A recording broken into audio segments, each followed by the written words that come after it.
Okay, we should be on. Okay, we'll stand for the pledge. I pledge allegiance to the flag of the United States of America and to the republic for which it stands, one nation, under God, indivisible, with liberty and justice for all.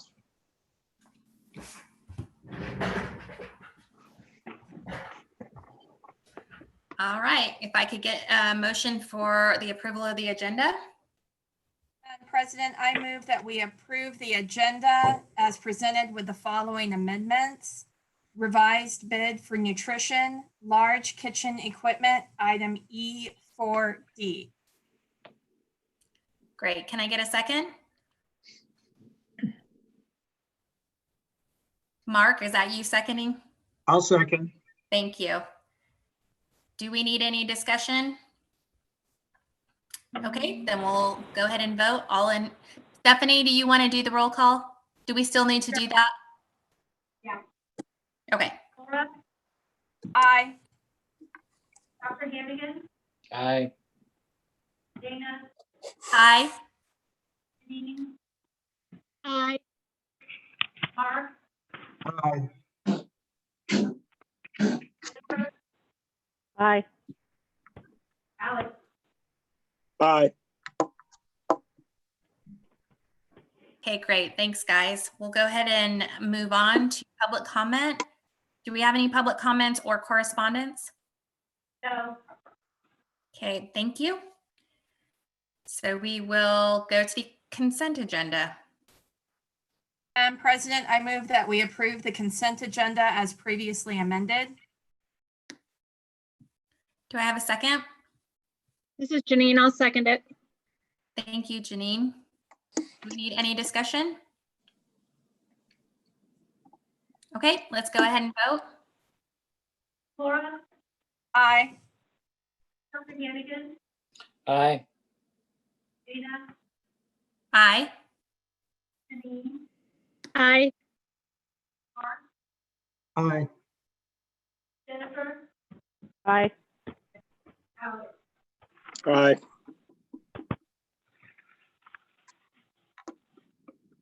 All right, great. Thank you. We will move right along to curriculum reports, and we are starting with the Kansas Education Systems Accreditation with Glenda LaBarbera. Hello, everyone. I'm going to try to share my screen now. And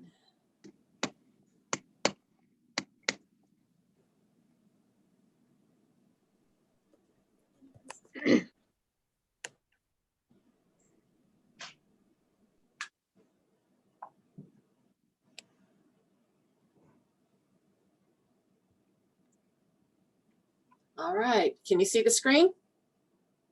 No. No. Okay.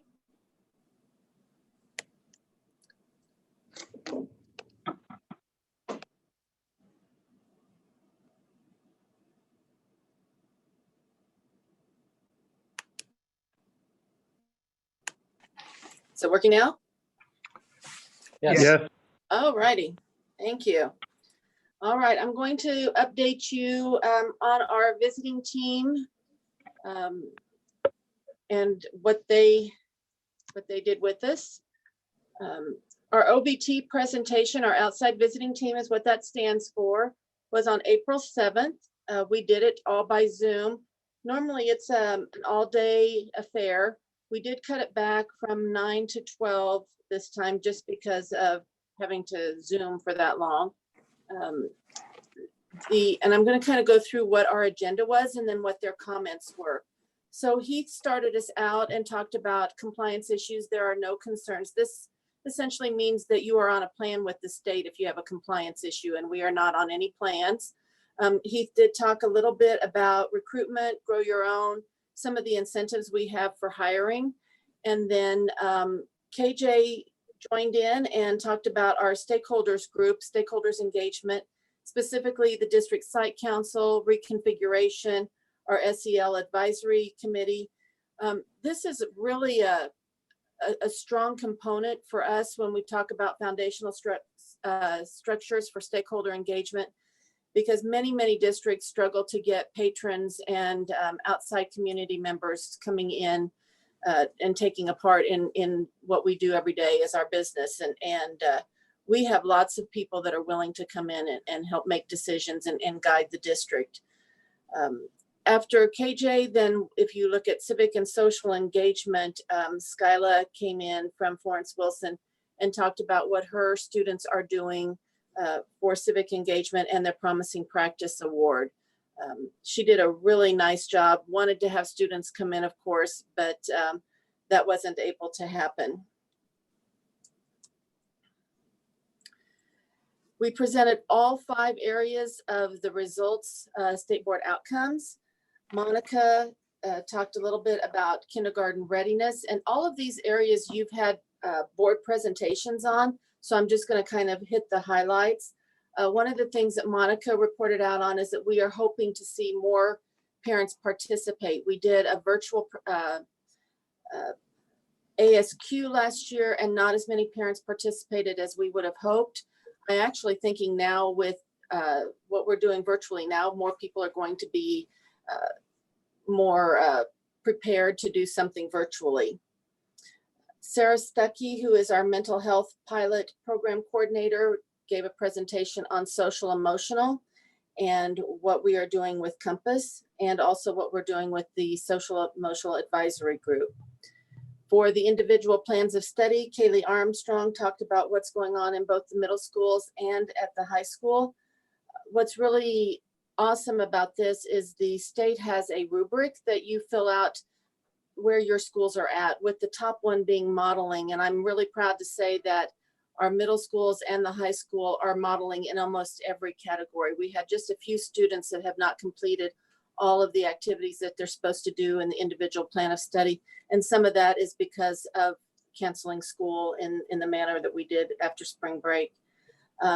Interestingly enough, on the individual plans of study, the top 5 areas that our students are interested in, we have pathways for 4 of them. Any of you want to guess what those might be and what the one is that we don't have?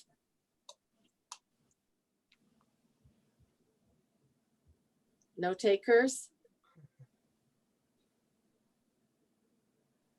Well, the top 5 pathways are video game developer, veterinarian, animator, fashion design, and the one that we don't have the pathway for is pro athlete.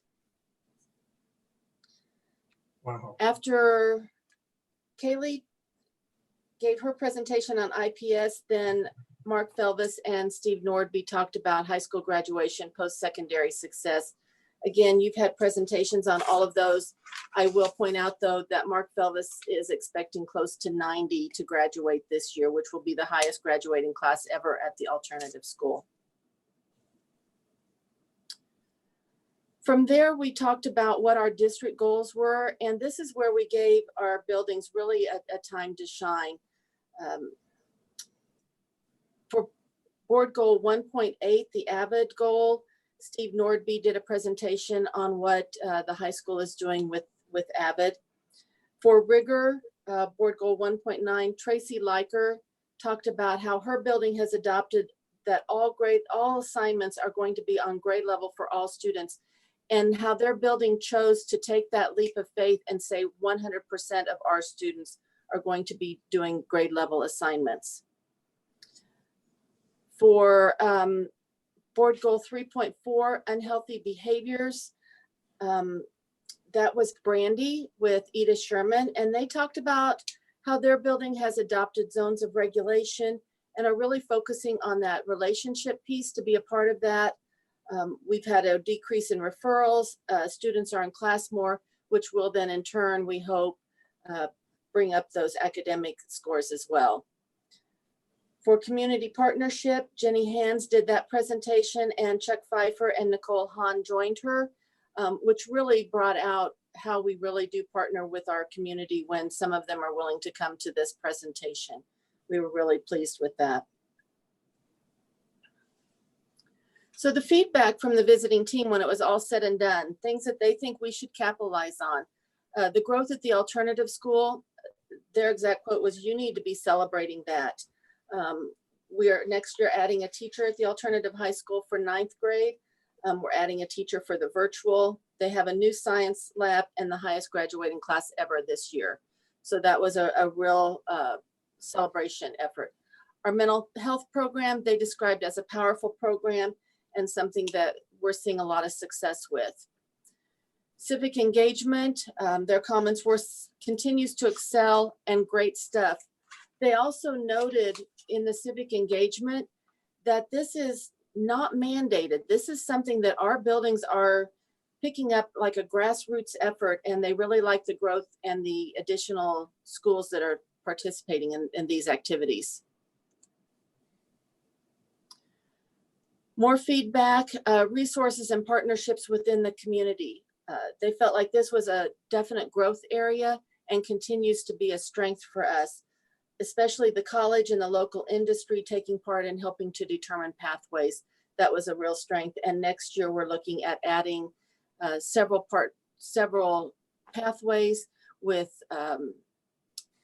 the construction and possibly automotive, manicuring. All of those are going to be free to the students. So this is again a strength. We have a dashboard that has all of our data on it, and they loved the dashboard. They loved being able to see all of the data that we use in one place. And it also shows growth from year to year. So we build on the data from the year before, and you can see it as we go down. They appreciate that this gives us a common vision across all the buildings. However, with that common vision, the buildings can kind of pick and choose what their focus is. So it isn't anything that we are saying you have to do this, but they choose within the framework of those top 5 board goals what their building's going to focus on.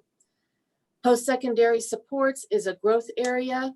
It is the partnership with Garden City Community College has afforded many opportunities, and that's something that I spoke about before. And our graduation rate is going up. That's a good thing as well. Some of the suggestions that they've given us, each of the buildings fills out a report in Kansas Star, which is an app and a way for them to keep track of what their goals are, what their data is, and what steps they're taking to show building improvement. They have suggested that we share more of that work in the actual KESA report. One of the other things that they noted is we do have our definition of rigor for high expectation, deep engagement, strong instruction, and grade appropriate assignments.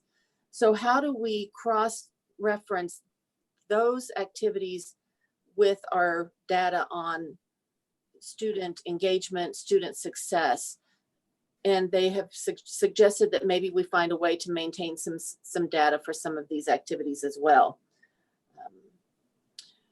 For support for students and use of information, finding a way to do tiered support at the secondary level is always a challenge because of having to have graduation credits. However, our high school is doing quite a bit, and they're really starting to look at the data, but continue to point out what we're doing at the secondary level for tiered support. With that, they really liked what they saw us doing with the Aspire and pre-ACT and recommended that we use those with individual plans of study and include it in parent conferences. And then the last thing for additional feedback for the visiting team was the data dashboard, and they noticed that not all areas had been filled out this year, and that just came down to time for some of the buildings and getting all of that in there before the visit.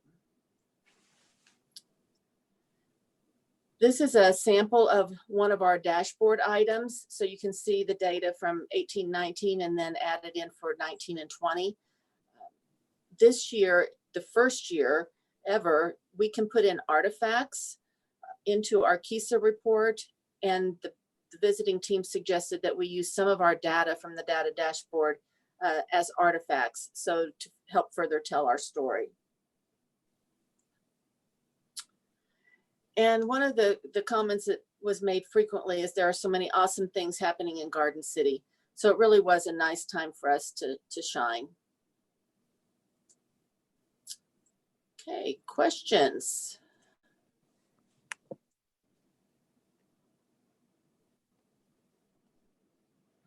I've got one.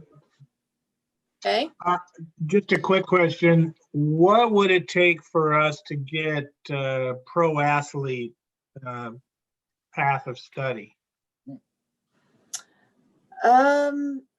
to be real honest, Mark, I'm not sure if there is one. I guess we need to try harder with those coaches. Yeah, I was a little surprised on that being the fifth one there. Actually, it wasn't number 5 on the list. I put it last just because it's one that we don't have a pathway for, but it was actually 1 or 2. It was really high up there. Huh. That was one of my questions. What was the other tech one? I have video game developer, but I didn't catch the other.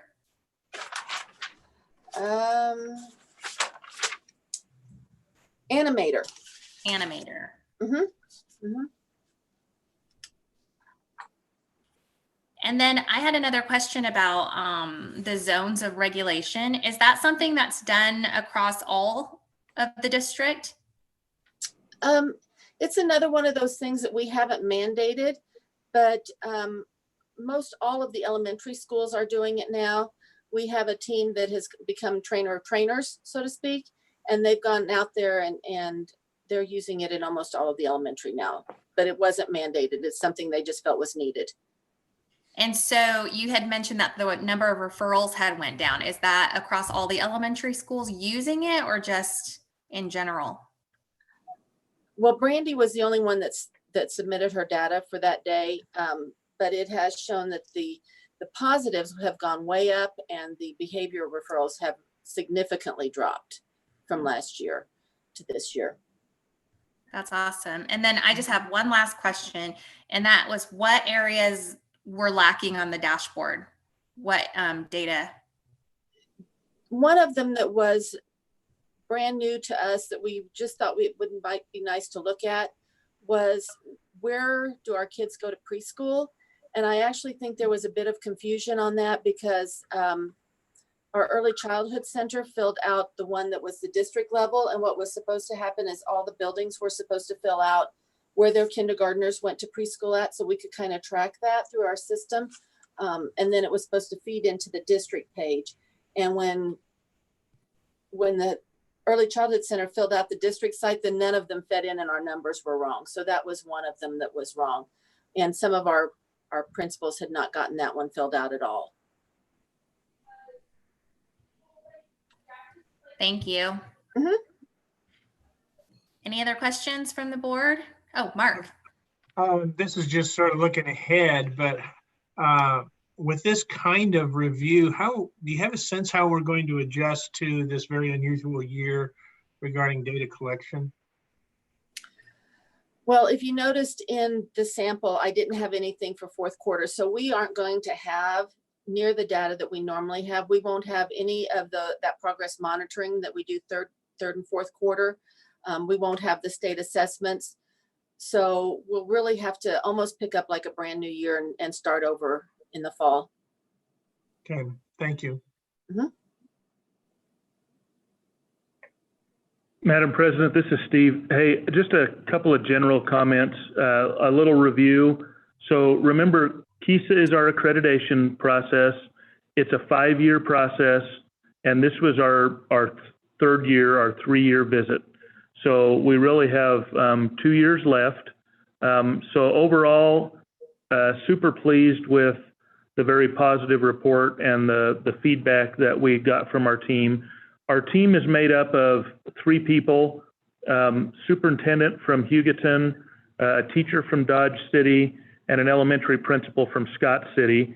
So we tried to get a kind of a breadth of perspectives, varying size districts, varying roles, and really kind of pushed our team this year to provide us critical feedback. That's kind of the role of that outside visiting team. So we did get some suggestions on things to look at, but very pleased that overwhelming our feedback was extremely positive.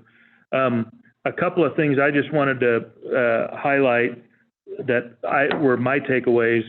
One was the comment of how big our district is and how many great things we have going on and how we've taken all those things and kind of and melded them together where people's efforts are all really towards the focused and towards the outcomes that we want. So, we've got things like our mission, vision, beliefs. We've got our local board goals. We've got the state board outcomes. We've got our KESA goals.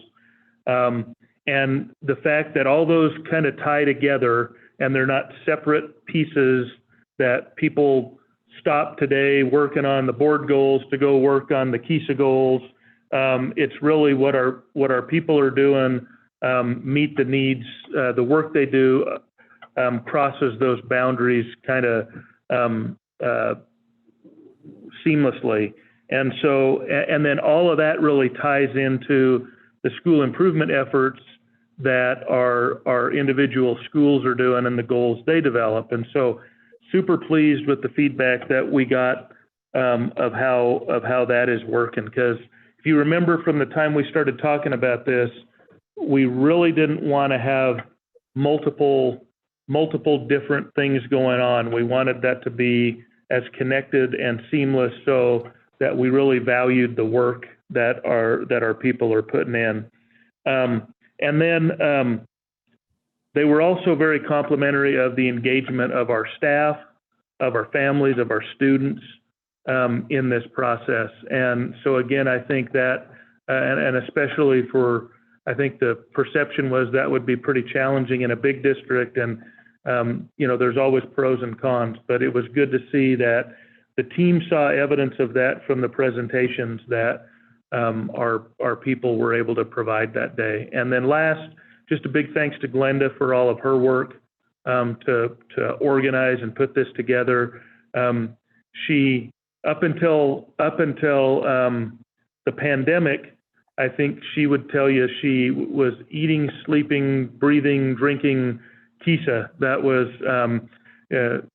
what was first and foremost on her mind, and she's done a phenomenal job working with all the people in the district to bring that together. So thank you, Glenda, for your work in that area.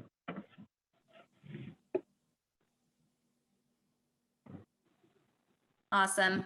Thanks for that, Steve. And thanks, Glenda, for all the work that you do in so many areas, but this one particularly for tonight. Is there any other questions or comments from the board? No? Okay, then we'll move on to the continuous learning plan update. Okay.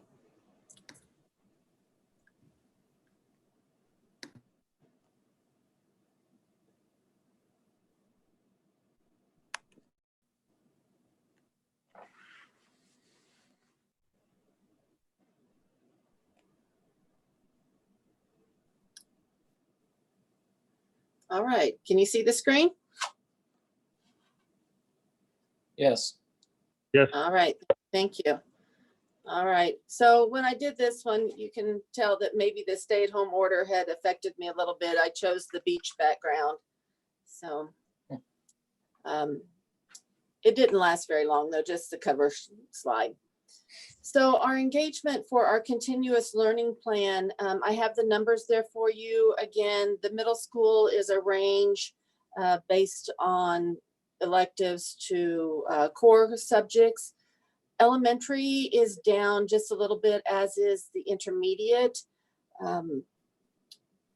Some of them, we'll talk a little bit about that as I go through here, but some of them were feeling, some of the families were feeling a little overwhelmed and went to packets. Some of them, I think we're going to watch it really close. Perhaps this might drop again a little bit more as the stay-at-home order passes and more families are going to work. Glenda, are we supposed to be seeing a different slide? I'm still on the first one. Yeah, you should be seeing an engagement slide. You're not? Nope, There we go. there we go. Okay. Can we go back one just so we can see that for a sec? There you go. I think you're still on number 3. Well, I'm not, so I'm gonna go back again and start. Let's see. Where are we at now? 1. Now I think you got 1 and 2 are on there at the same time, I think, Oh. I'm is not what sure we're how. seeing. There's right there. That's good. Oh, and then we lost it. Okay. It's I'm in on your, I this. think it's in your packet. Yeah, If okay, you can pull up That's your fine. packet. sure. Okay. So you should be seeing parent feedback right now. Now we're seeing engagement. Oh, so I'm a slide behind. That's interesting. Hey, we Okay, really I'm gonna- appreciate you modeling how to handle technology challenges in the Zoom environment. Thank you. And I even practiced with Amanda beforehand, so. So I'm seeing one slide, you guys are seeing another. So I'm gonna try to manage where we're at here.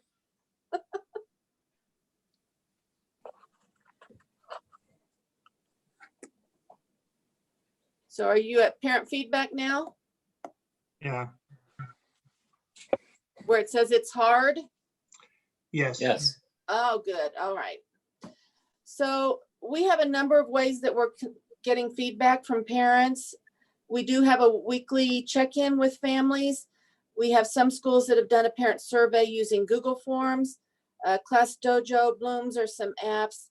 I think probably the weekly check-ins with teachers calling the parents is probably by far what you're going to hear as we go through this, the most important feedback, because it's a direct conversation with the teacher and the parent.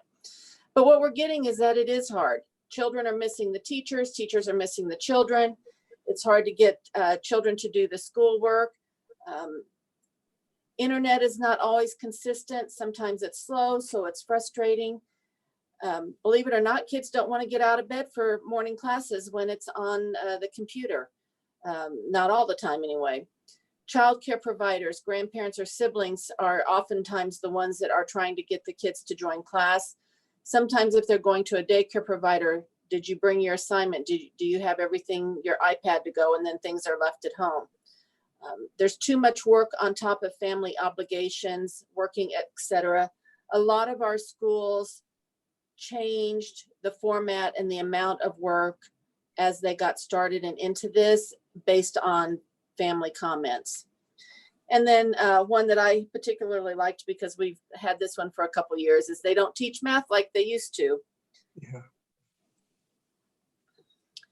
More parent feedback. It's fun. They enjoy sitting through the Zoom meetings and watching their child learn. We're finding that some children are blossoming with this. There are no distractions. They enjoy the technology, and it gives them more family time. Many families are grateful. We've had a couple situations that I have on the screen. Parents sent flowers to a secretary that helped them understand Shobi. A student made fudge and took it into the office staff. So kids are really liking some of it, and they're appreciative to all of the staff for helping. And I think the reason the kids do like Zoom is because that's one way that they do still get to see their friends a little bit. And some of our schools have been having challenges. So for example, one of the elementary school used Zoom, and then they used some Facebook, private Facebook page, and told the kids if they post pictures of them doing homework, of them reading a book, then they will get a book in the mail. And so we've tried to find lots of different ways. And again, that's just individual schools doing kind of little challenges with kids to keep them engaged. Communication has been one of the biggest things. The parents appreciate the weekly check-ins. Sometimes the phone calls are too much, and they've asked the teachers to change to either emails or Class Dojo, and that's more helpful. Teacher feedback that we've received, probably the biggest one is the opportunity to learn. They've learned technology. They're finding that they're growing in their presentation of curriculum to students. They're getting an opportunity to be innovative and learning along the way. They really like the collaboration, and that's part of also probably the opportunity to learn. They're collaborating with coworkers. They're taking turns when somebody else has PD and covering for each other. They're co-teaching lessons. They're blending curriculum. We have one school that reported that they're loving the blended learning cross-curricular activities. For example, a PE teacher did a little challenge, and the kids had to watch him and keep track of how long he could keep a soccer ball off the floor. And then from that, then they had to do a line plot for their math lesson and show all their data and then keep track of what they could do and compare that data. So a perfect example of blending that cross-curricular PE and math. So they're finding innovative ways to teach some of those lessons. And then I think probably the last one, but probably the one that I hear over and over and over from all of the schools is the relationships that they're building with families.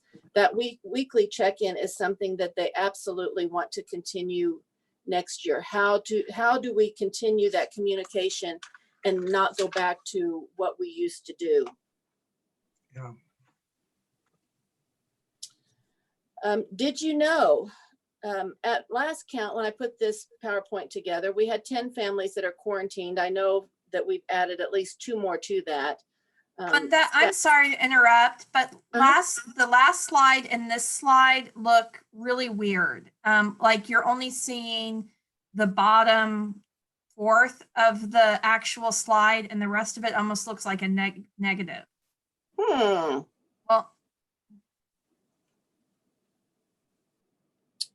any of that change or help?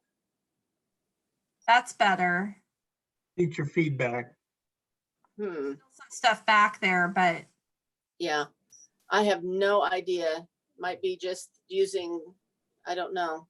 I'm not using the desktop, so I apologize for that. But anyway, 10 to 12 families are quarantined. Staff is delivering meals to those houses every day, Monday through Friday. USD 457 received a grant from Tyson for $10,000 to provide food to families for weekend or evening meals. This last week was the first of that batch that went out, and we made boxes for 40 families. Interestingly enough, many families asked if they could come more or could come through again. So we do know that there's definitely a need there. And we'll continue that and be able to do about 40 each week until we spend all the money. So it essentially will take us about 5 weeks. As of April 20th, nutrition service has served 114,166 meals. Technology has checked out almost 5,000 iPads. They've handed out 150 cell phones with hotspots impacting the learning for 262 students. Their hotline has had 69 calls and service tickets. So this is staff requesting assistance in some form or fashion has gone up 56% since February. So our technology department has really, really been busy. And with the technology and going back to the parents' input a little bit, one of the things that the parents have said that they really like is the schools doing videos for parents on how to do the math or how to do the science assignment or the science experiment. So that will also be something with the technology that our teachers will want to keep. They said, even if we go back to all of the students coming into the classroom, they still want to do those how-to videos for parents. All in all, we do still have about 10% of our families without internet. Professional development opportunities. There were 32 opportunities alone for technology, and 269 teachers attended those 32 different trainings. Those were how to use Flipgrid, Zoom, Google Classroom, things like that. And they've all been recorded so teachers can go back and watch anytime. And believe it or not, I did watch how to use Zoom, but apparently there's still technical glitches here that I'm having. That we have several recorded webinars. We've had 7 opportunities, and in these 7 opportunities, 463 teachers have participated, and Paris. We've already done the training for art and Quaver, the music curriculum. Over 180 paraprofessionals signed up for trainings through Greenbush that we recorded. Upcoming trainings, we have 4 on the books that we haven't had yet. We have 224 signed up to date. Those include dyslexia, some of the science curriculum, STEM scopes, And the Link Learning Summit has 87 people signed up for it. The one thing with virtual learning, they can cover each other in their classes, or they can change the schedule just a little bit and get to PD. So we're seeing a lot more professional development happen and a lot more people able to take advantage of this. Because if you look at even the technology, had we offered this during the traditional school year, there's no way we could have provided 269 substitutes in order to do this. So this has actually been a blessing in getting people professional development. Okay, this is my last slide. Hopefully it says questions for you guys.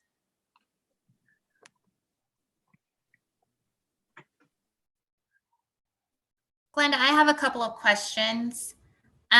You mentioned that 10% of our families Okay. are without internet. How are we trying to do any kind of outreach with those families? We did do the hotspots and got those out wherever they would pick up. Multiple kids were our first priority. However, last week I do know they handed out about 5 more. So the schools are still trying to reach families and give them that opportunity. We still have some hotspots left. Okay. And then my other question was on the professional development. Have we had, or have there been opportunities, especially with the social emotional, just the expectations that we'll be dealing with kids suffering from various social emotional issues because of this pandemic? Yes, we've had some trainings on that and have some more pending on that as well. Awesome. Thank you. Mhm. Anybody else?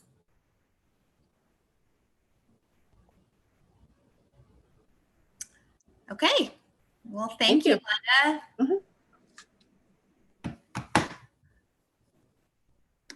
All right. Let me scroll back up.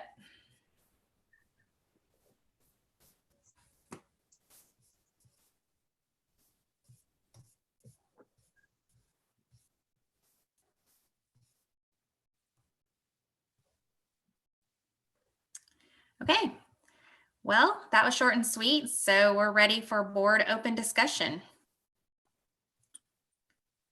Tim, you're first on my Brady Bunch screen. Do you want to go first?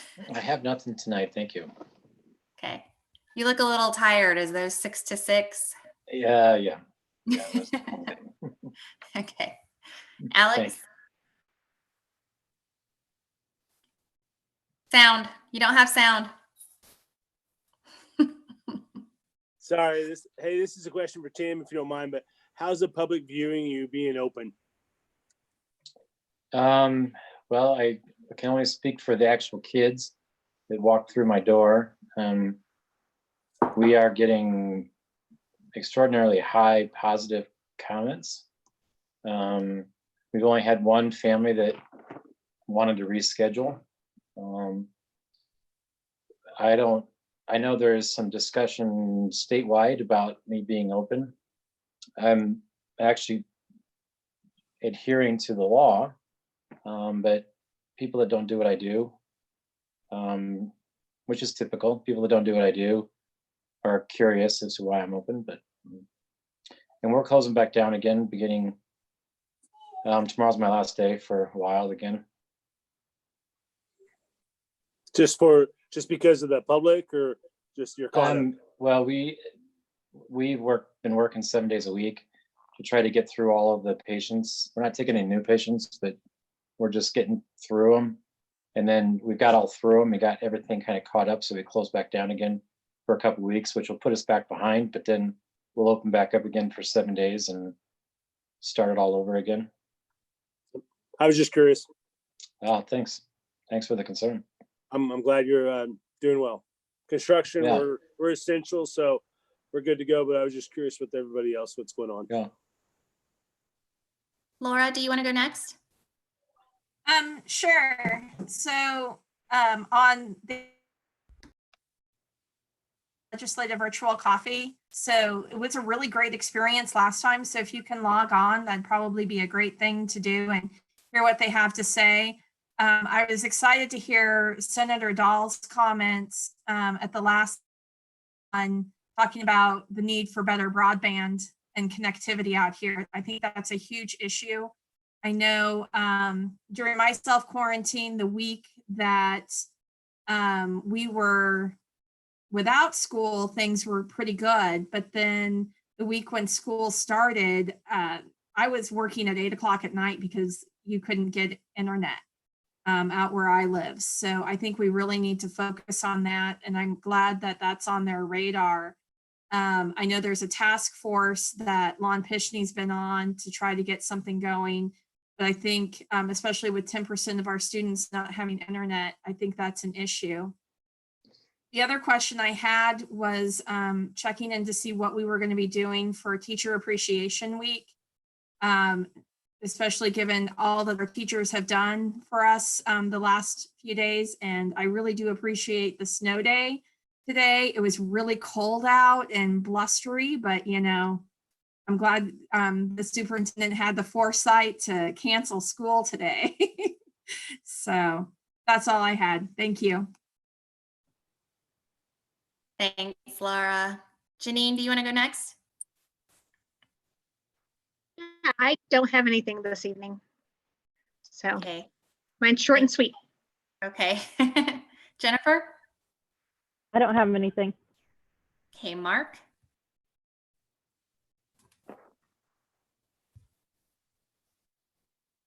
Just a couple of quick comments along those same lines. I had heard that some teachers had banded together to applaud the parents as teachers during Teacher Appreciation Week. So I thought that was notable. I do think it's interesting how things come around. Ideas that come up in the board somehow in the future develop. And I think virtual snow day was one of those.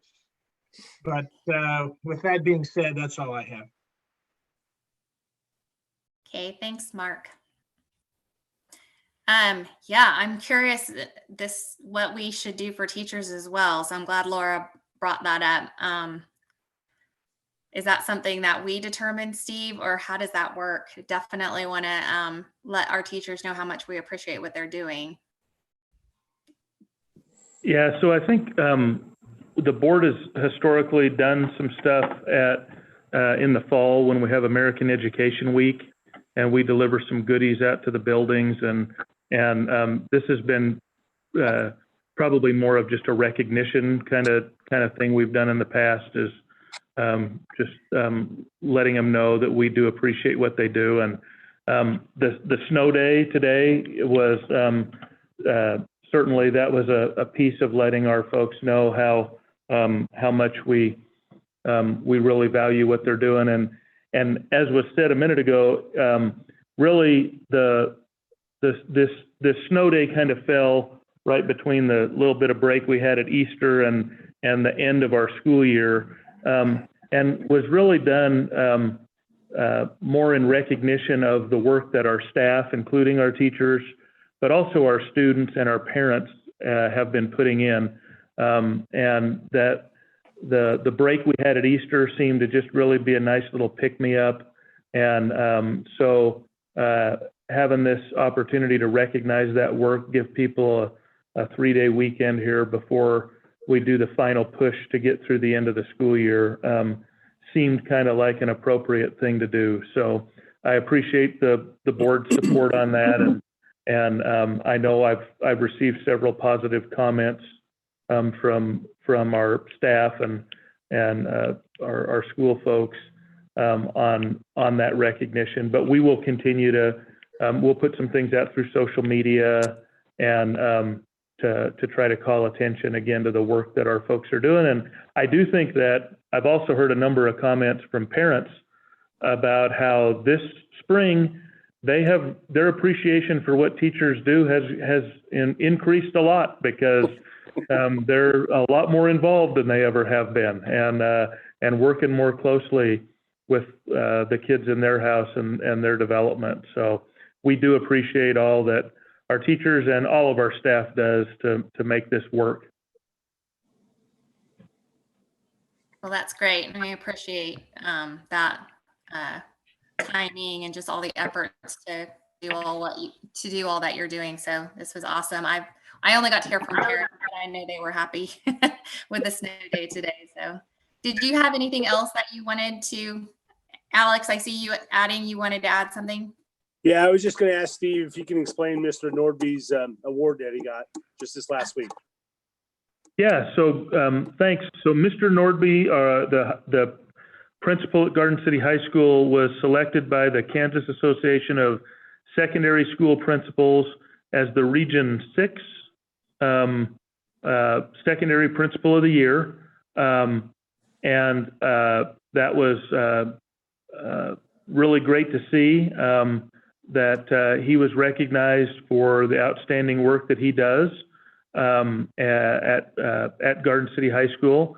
The regional winners will be recognized next fall at the Kansas Association of Secondary School Principals Conference, and the 2021 State Principal of the Year will be selected from the regional winners. So Mr. Nordby is still kind of in the hunt for the State Secondary School Principal of the Year, and we don't think there would be a better choice possible than him for that honor. So we're super pleased, and Steve is always gracious and immediately wanted to give the credit to all the students and the staff at the high school that he gets to work with, and we appreciate that, but we also recognize the outstanding leadership that he provides.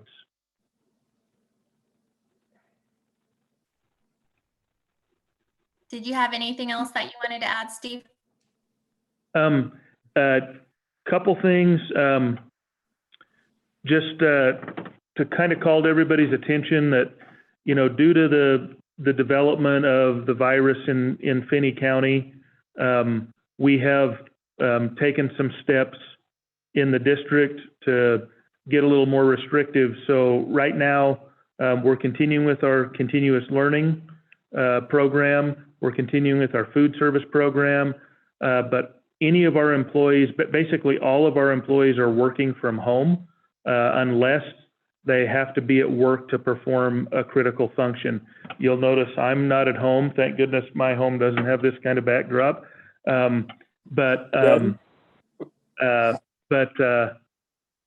reason for that is because board meetings are one of those critical functions. So if we are still in this circumstance at the next one, I think we may give a go of all of us doing that from home. But there are some critical functions people have to come to do. But other than that, we're trying to keep as many of our employees home and able to comply with the county's stay-at-home order during this time, knowing that we're seeing some pretty big increases in our community right now. I will tell you, I haven't validated it yet, but earlier today I saw some information that ranks by rate the number of cases or the amount of cases. And Seward County, if this site's accurate, is 14th in the country. Ford County is 17th in the country. And we're still trailing those counties, thank goodness, but we have seen some pretty dramatic increases in the last week, and we're kind of on our way to unfortunately trying to keep up with them. But 14th and 17th highest rates in the country with our neighbors in Southwest Kansas. So we are trying to do all that we can do to help minimize the impact of this in our community. And then last piece is just to let the board know, we are starting to think about next year. KSD is promising us some guidance. That's probably coming in late May to early June. And we were pleased to learn today that Monica Diaz, one of our central office folks, our language and literacy coordinator, was contacted by KSD to serve on their group that's putting that guidance together with some ideas about what things might look like in the fall. And so we're looking forward to getting that information. And once we get done with our school year, we will be starting to put some contingency plans together for what things might look like when it's time for school to resume in August, and for the summer for that matter too. So that's all I have. Thanks. Okay, thanks, Steve. I am starting to get a little bit worried about Glenda and KJ. I only see them in their office, so I do hope you're letting them go home. All right, so the next board meeting will take place, I gotta move my screen over, on Monday, May 18th, 2020 at 6 p.m. in the board meeting room at the Educational Support Center. Due to social distancing requirements, the public will not be allowed in the board meeting room. The meeting will be streamed live for public viewing on the district YouTube page at www.youtube.com/USD457. So with that, we will go to executive session. Can I get a motion?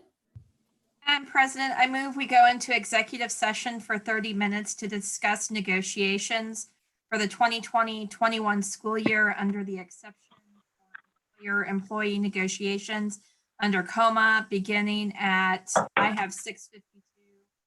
So let me say 6:55 to give us time to leave this meeting and go into.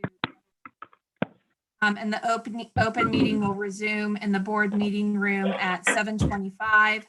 I would like to invite Dr. Carlin, Heath Hogan, and KJ Knoll to join us. Okay, can I get a second? Second. Thank you, Alex. So we'll go ahead and do the roll. Laura, Aye. Dr. Hannigan, Aye. Dan, Aye. Janine, Aye. Mark,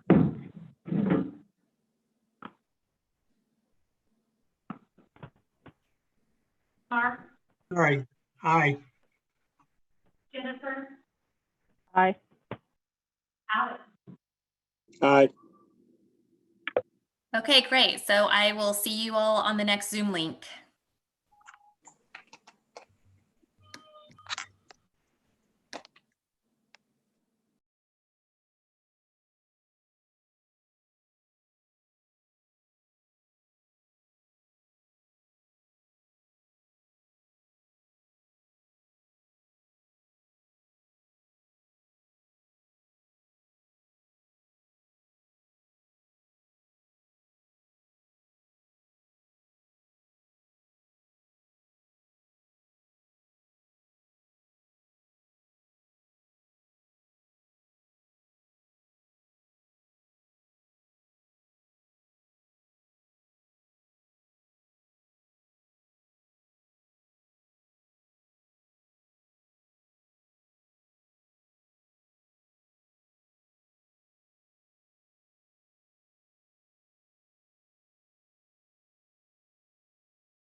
Do we need one more board member?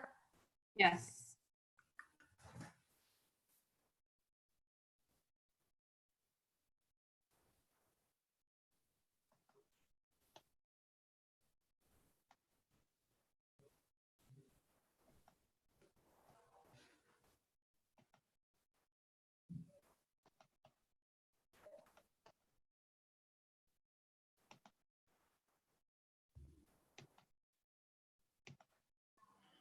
I called the wrong person. I called Steve. Maybe I should have called one of the board members.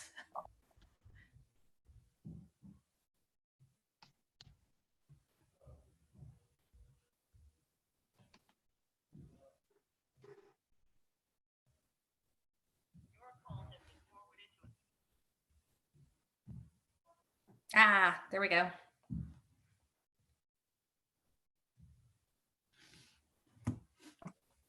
Thanks, Hey, Mark. Bob. Thanks for taking one for the team. Madam President, I move that we extend the executive session for an additional 15 minutes, starting at 7:30 and ending at 7:45. Mark seconds. Yes. All in favor say aye. Aye. Aye. Okay. All opposed, same sign. Here we go. Hey, I was just calling to let you know that we needed one more, but then Mark came. Hello? Hello? Hello?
I guess what everybody forgot.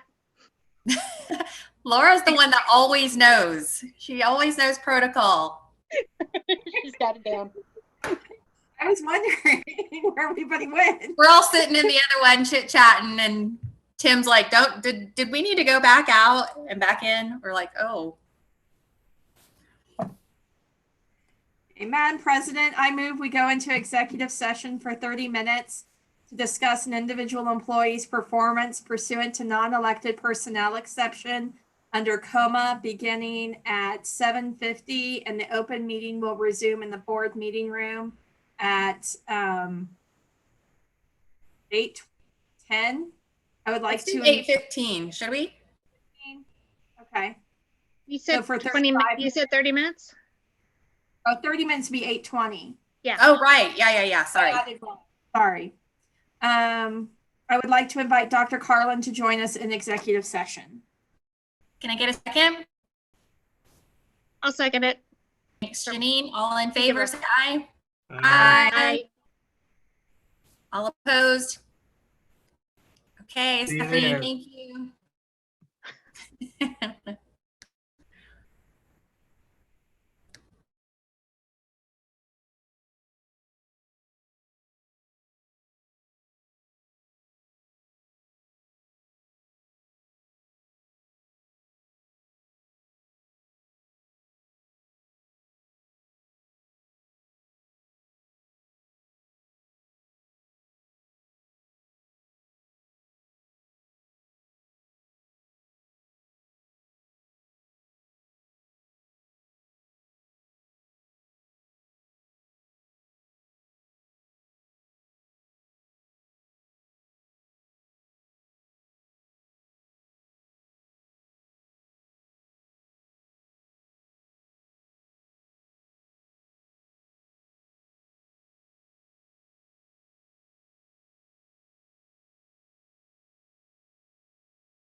wasn't the first one. How is it always us three? What the heck? And Mark. We get here quicker. Or we leave the other one quicker. There we go. Madam President, I move that we extend this executive session for a period of 20 more minutes, starting at 8:25 and ending 20 minutes thereafter. Do I have a second? I'll second. Thanks, Mark. All in favor, say aye. Aye. Aye. All opposed, same sign. All right, see you in the other screen.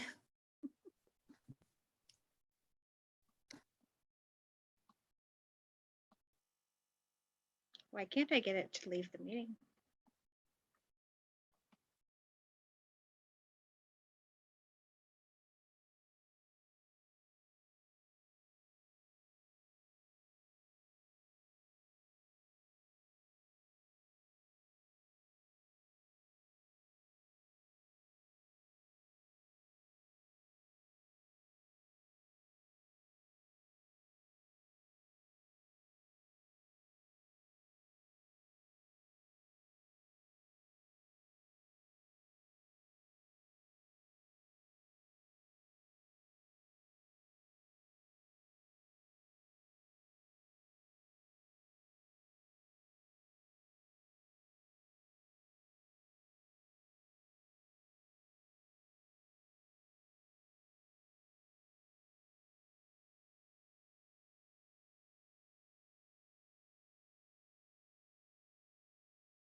One more. Oh, Alex, you were true. You were true to what you said. You were going to show up on the last one. All right, guys. Move to adjourn. Second. All in favor, say aye. Aye. Aye. All opposed, same sign. All right, I think we're good then. Thank Thanks. you. Have a great night. Thank Take you. care, Thank everyone. you. See you guys. Thanks, Steve. Thank you. Have a good night.